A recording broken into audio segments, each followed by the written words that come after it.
melaporkan suaminya Rizky Bilar ke Polres Jaksel ya. Itu gimana tuh? Mungkin bisa diceritain kronologinya.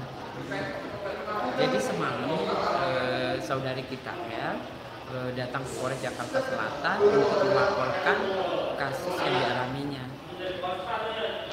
Kemudian yang dilaporkan ya orang terdekatnya. Jam pukul berapa ya? 12 malam. Ya kira-kira malam. Jam 7. Mungkin alasan kenapa melaporkan gitu. Ya untuk yang alasan kemudian kenapa, kemudian siapa nanti kita dalami ya dengan kita mengumpulkan barang bukti, kemudian memeriksa saksi-saksi ya. Jadi unsur-unsur yang dilaporkan masuk ke dalam laporan tersebut gitu loh. Makanya kita harus mendalami semua, proses lagi berjalan. Jadi udah bakal diproses terus ya? Pasti. Jadi kita membutuhkan penjelasan atau membutuhkan keterangan. Makanya kita memanggil saksi-saksi. Oke, bukti-bukti yang dibawa semalam apa aja? Ya kita visum, jelas kita visum.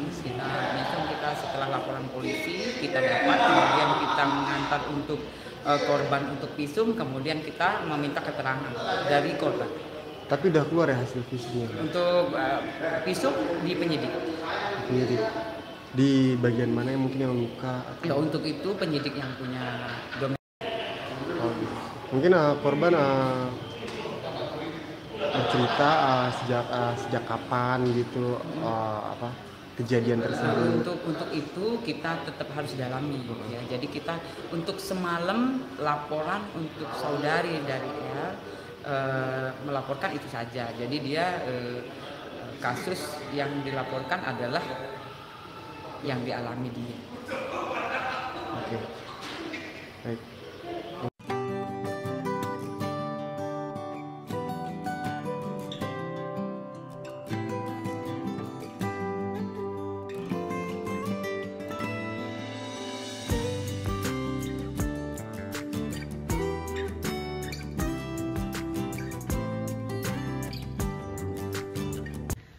Assalamualaikum warahmatullahi wabarakatuh.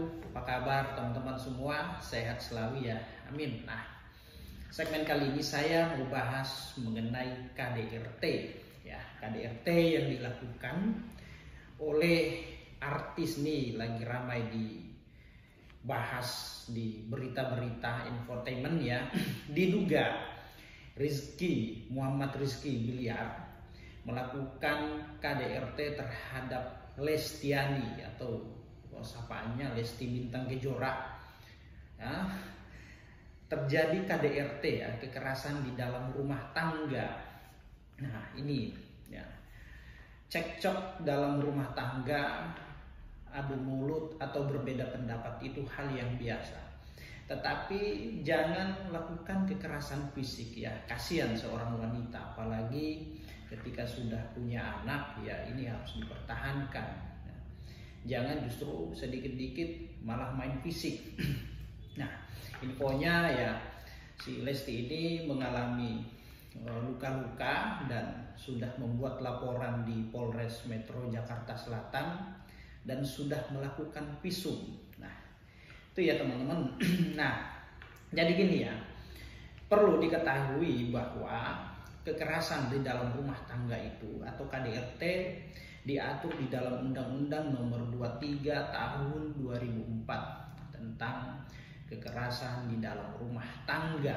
Nah, kekerasan itu di dalam undang-undang ini dibagi jadi beberapa macam ya. Kalau nggak salah 4 ya.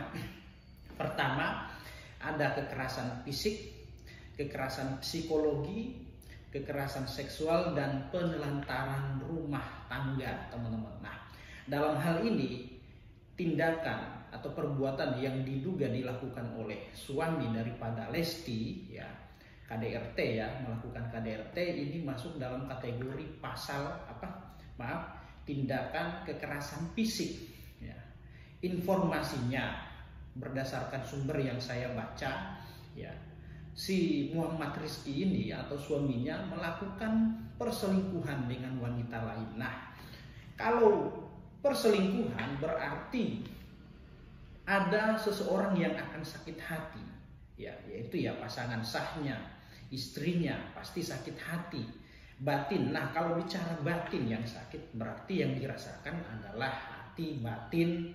Nah, berarti ini masuk dalam kekerasan psikologi juga ya. Jadi ada dua dalam hal ini, kekerasan yang diduga dilakukan oleh Rizky Bilyar atau suaminya, yaitu ya lakukan KDRT secara kekerasan fisik dan psikologi, teman-teman ya, itu ya psikologi.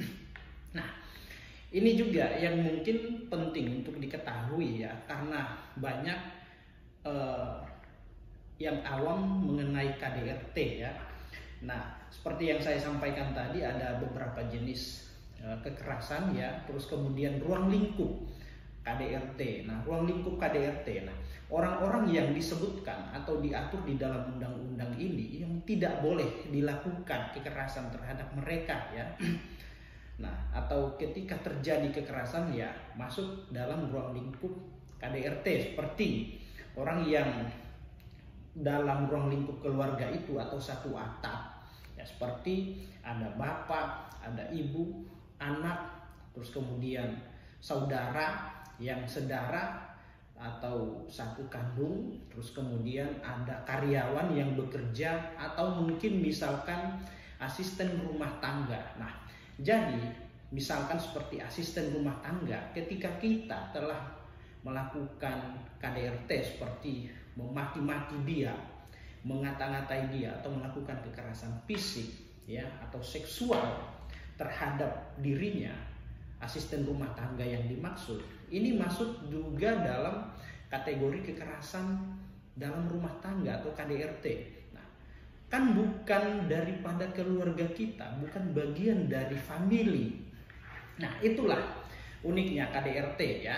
Maka selama orang yang bernaung tinggal di dalam satu atap ya, maka orang-orang tersebut dilindungi oleh undang-undang, dan ketika terjadi kekerasan terhadap mereka, maka itu masuk dalam kategori kekerasan di dalam rumah tangga ya. Itu ya teman-teman ya. Tinggal di dalam ruang lingkup rumah tangga kita, tinggal di dalam rumah kita satu atap. Nah, siapapun itu, jika tinggalnya meskipun famili lain atau bukan bagian dari keluarga, tetapi sudah menetap selama beberapa waktu, maka ketika dilakukan penganiayaan, kekerasan terhadap orang-orang tersebut, maka itu dapat dijerat dengan undang-undang KDRT. Nah, itu ya teman-teman ya, jadi jelas ya. Nah, ada juga nih yang berpandangan seperti ini ya. Ketika misalkan suami dan istri sedang cekcok atau sedang melakukan kekerasan atau terjadi pukul-pukulan, maka ada yang tidak senang ya, ketika ada pihak luar atau orang luar turut dan ikut campur. Nah, itu. Nah, sebenarnya di dalam undang-undang KDRT ini sudah mengatur ya, siapapun yang menyaksikan, melihat, mendengar terjadinya suatu percekcokan, pertengkaran ya, atau melakukan kekerasan fisik, memaki-maki ya terhadap seseorang di dalam suatu keluarga, maka pihak yang melihat, menyaksikan, mendengar punya hak untuk memisahkan, melerai, melakukan pembelaan, merukunkan, mendamaikan ya. Ingat, punya hak. Jadi jangan lagi berpikir bahwa ini adalah ruang lingkup keluarga saya, rumah tangga saya, dan tidak boleh orang lain turut atau ikut campur dalam urusan rumah tangga saya. Itu adalah pemahaman yang keliru ya. Karena di dalam undang-undang KDRT ini nomor 23 tahun 2004 sudah mengatur tentang itu. Siapapun yang melihat, menyaksikan, mendengar telah atau sedang terjadinya suatu tindak pidana di dalam ruang lingkup keluarga, entah itu tetangga kita, security, Pak RT, Pak RW, dan siapapun melihat sedang terjadi, maka mereka punya hak untuk melakukan entah itu pembelaan, memisahkan, melerai, merukunkan, mendamaikan orang yang sedang bertikai dalam hal permasalahan rumah tangga. Nah, itu ya teman-teman ya. Jadi jangan merasa wah ini keluarga saya, internal saya, aib keluarga saya, nggak boleh orang lain tahu. Nah, itu hal yang keliru. Maka siapapun yang melihat yang seperti yang saya sampaikan tadi, melihat, mendengar, ya, dia punya hak dan berkewajiban untuk melakukan suatu tindakan, ya, memisahkan, mendamaikan, meleraikan. Nah, itu ya. Ingat ya, mendiamkan suatu perbuatan tindak pidana adalah tindak pidana. Oke, teman-teman ya, dapat dipahami. Nah, baik, mengenai hal yang dilakukan oleh Rizky Bilyar terhadap istrinya, nah ini sudah terjadi laporan ya. Lestiani sudah membuat laporan nih, ada laporannya. Ini sumbernya atau saya ambil dari Tribun ya, Tribun News ya, Tribun News. Ini ada laporan ya. Saya coba sampaikan ya teman-teman ya. Laporan polisi. Nah, laporan polisi ini dibuat oleh Lestiani, nomornya nomor LP model B nomor sekian-sekian garing 9 Romawi garing 2022 SPKT Polres Metro Jakarta Selatan tertanggal 28 September 2022. Nih, ada uraian singkatnya. Ini pelapornya adalah Lestiani dan terlapor adalah Muhammad Rizky, yaitu suaminya sendiri dalam hal kasus KDRT. KDRT. Ini uraian singkatnya, teman-teman ya. Uraian singkat kejadian. Saya coba bacakan ya.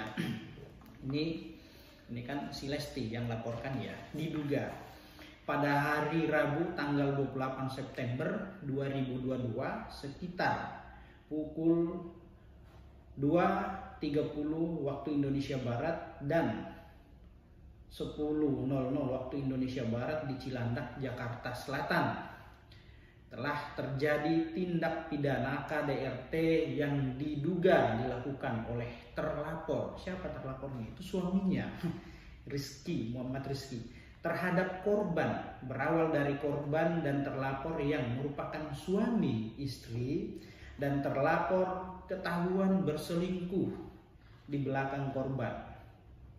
Pada saat korban meminta dipulangkan ke rumah orang tuanya, terlapor emosi dan melakukan berusaha mendorong korban dan membanting korban ke kasur dan mencekik leher korban sehingga korban terjatuh ke lantai, dan hal tersebut dilakukan berulang kali. Nah, ini kan kejadiannya pada pukul 2.00 ya. Ini dini hari.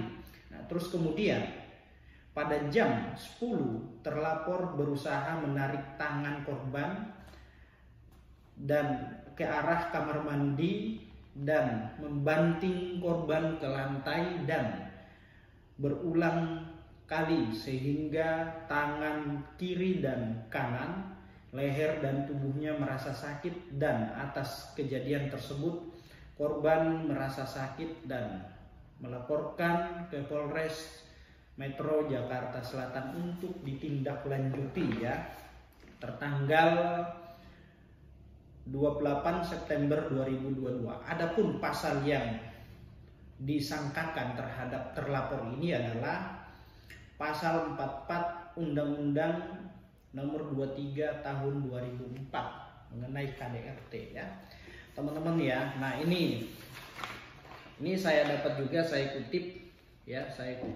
dari Tribun nih. Nah, ini wajah cantik habis dihajar babak belur. Nah, matanya udah gede sebelah nih. Kasihan, sayang amat ya, wajah cantik di seperti ini kan ya, kasihan aja. Nggak boleh terjadi hal seperti ini terhadap wanita atau kepada siapapun ya. Jangan dikit-dikit main tangan.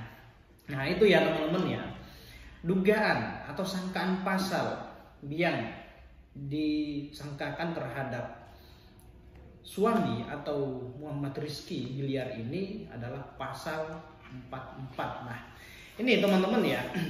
Nah, kenapa kemudian pasal 44 di ini ya, karena di dalam undang-undang KDRT ini hal-hal yang dilarang atau larangan dalam berumah tangga itu ya ada beberapa hal atau tindakan ya, seperti dilarang untuk di dalam pasal 5 ya, larangan dalam keluarga, lingkungan keluarga itu pasal 5 huruf A ya, huruf A kekerasan fisik, kekerasan psikologi, kekerasan seksual, dan atau penelantaran rumah tangga.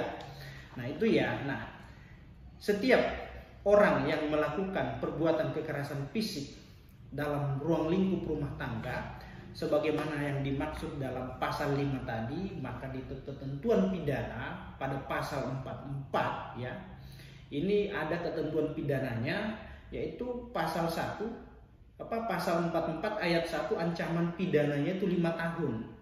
Nah, di ayat keduanya ini ketika mengalami luka berat ya, maka dapat dijerat pidana penjara paling lama 10 tahun. Nah, kita lihat ya.